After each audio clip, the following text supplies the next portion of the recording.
Hey everyone, what's up? It's Haley and welcome back to my channel.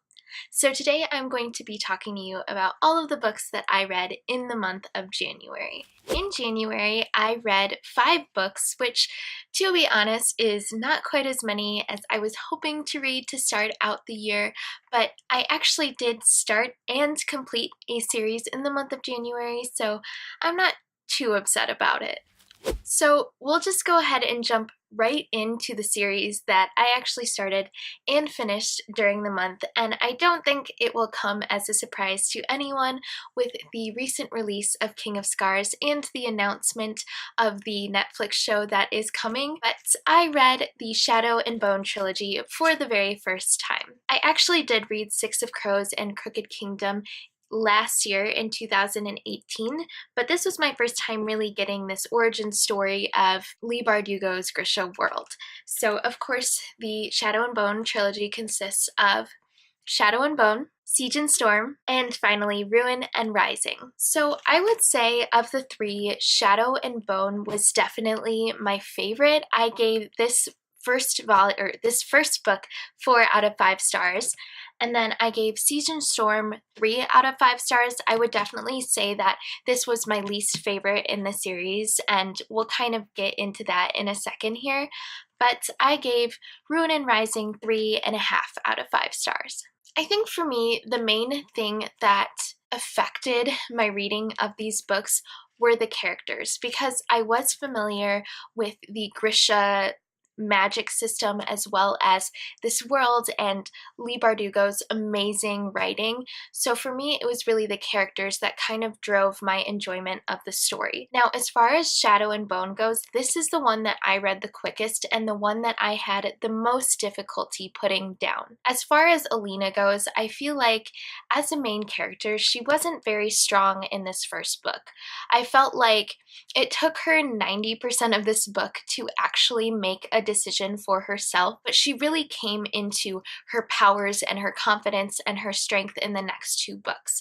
But for me, the plot and finding out about the Darkling and everything else that was going on in Shadow and Bone really made this a solid first book in the series for me. Now, as far as Mal goes, I have kind of had an up and down relationship with my feelings for him. I know he's not the favorite of a lot of people, and I can totally understand why. In Shadow and Bone, I really didn't have any problems with him one way or another, but in Siege and Storm, Mal was the worst, and I wanted to get rid of him. I thought he was so self-deprecating, but not in like an endearing way. He had no faith in him or Alina or in him and Alina's relationship or friendship. He was totally untrusting and mean, and he didn't like the fact that Alina had any sort of power. And that just, that drove me bonkers. I did not like him in this book, and I think the entire time that I was reading this, I was just kind of reading this to hate on Mal, and that's really what brought my enjoyment down of it. But I felt like in Ruin and Rising, he had redeemed himself a little bit. He still wasn't my favorite love interest per se, but he wasn't as bad as he was in Siege and Storm.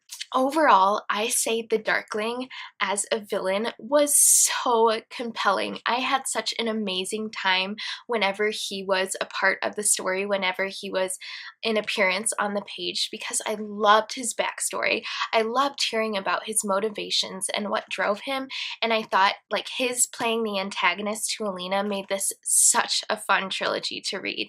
So overall, obviously this is probably like a 3.5 star trilogy, and I definitely liked the Six of Crows duology better, but I had a really stinking good time reading these books, and I'm happy that I was able to before I get to King of Scars. I want to go into kind of a spoilery discussion on the ending of Ruin and Rising because I don't think I liked the way this ended. I was actually really enjoying this book up until the ending. I think I had some expectations for it, but the way that it ended kind of took me by surprise, and it wasn't the direction that I expected Leigh Bardugo to take it. So I'm going to put like a spoiler stamp right here, and I'll put a timestamp in the description if you haven't read this and you don't want to know how it ends.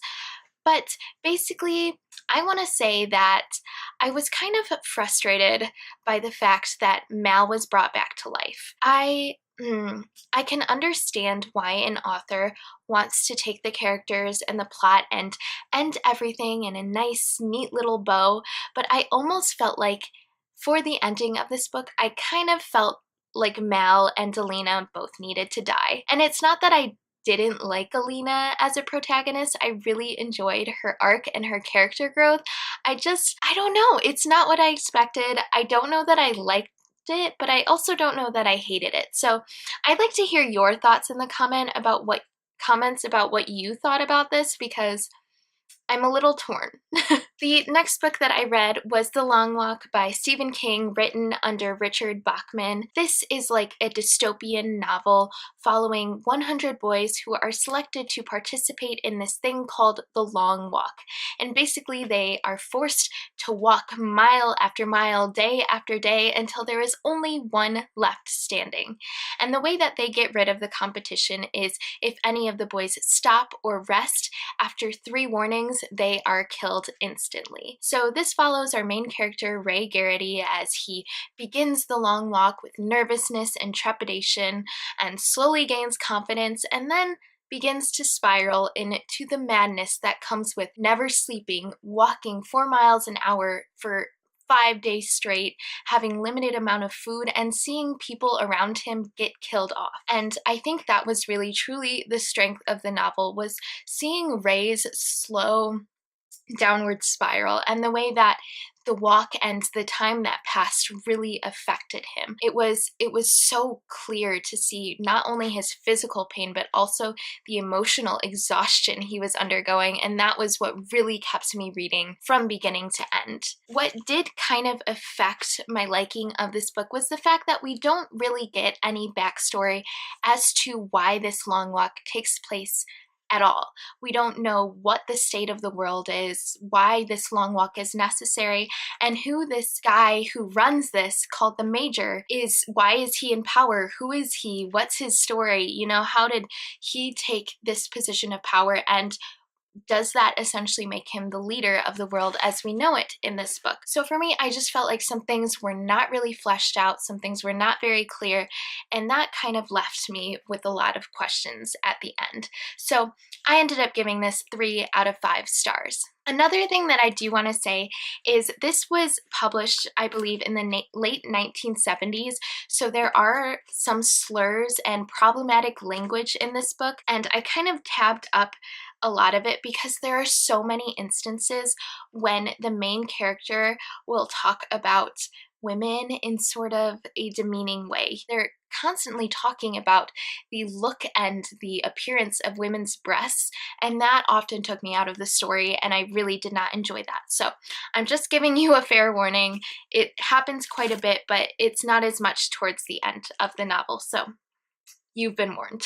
And then finally, I completed the audiobook for Crazy Rich Asians by Kevin Kwan. Now, I ended up giving this 2 out of 5 stars, and I think the reason why I rated it so low had a lot to do with the audiobook. I think that I might have enjoyed it more if I was reading it physically, because A, there are so many characters in this story, and it was difficult for me to keep up with them. On top of that, this was just a one-person narration, and I think it really could have benefited from being a full cast audiobook. I also think the narrator did a good job with some parts of the story, but others, particularly her British accent, I felt really bothered me at times, and it just, again, it took me out of the story. So I have seen the movie for this, and I think the movie is actually better than the book. But one thing that I did think in both the book and the movie is that the main love interest, Nick, I think he's so boring. I don't think he has anything to offer, and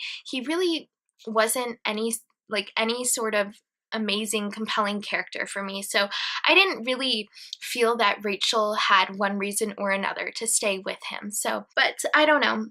If you have any thoughts on that book, let me know, because I don't know if I'm in the minority in not enjoying it, but yeah, I really didn't. So those were all of the books that I read in the month of January.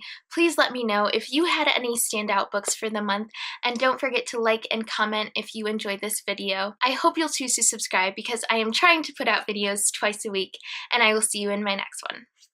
Bye!